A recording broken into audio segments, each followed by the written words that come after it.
Fala galera do YouTube, aqui quem tá falando é o Kaique e sejam bem-vindos a mais um vídeo. O vídeo vai ser sobre como fazer a armadilha do baú. Pessoal, essa armadilha eu acho que é muito famosa. Vamos ver se a gente... Deixa eu ver lá. Pega o baú de armadilha aqui. O baú. Pega o TNT. Cadê TNT? Achei. Pega o TNT. Aí bota debaixo do baú. Aí, e se vocês abriram, bota essas coisas, manda seu colega entrar no baú, pode na hora. Ele vai ser Trolley, um menino doidão. E aí pessoal, outra armadilha que eu sei. Vocês pegam, cadê Estor?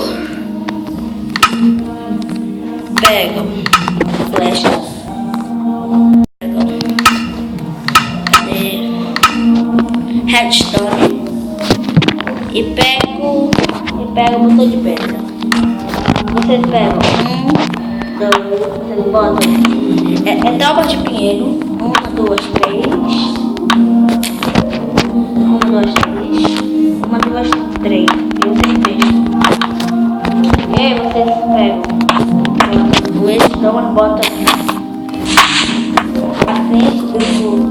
com a boca, sei lá, o buraco pra frente. E aí pessoal, vocês botam. Ah não pessoal, acho que tem um pequeno detalhe aqui. Acho que eu fiz assim.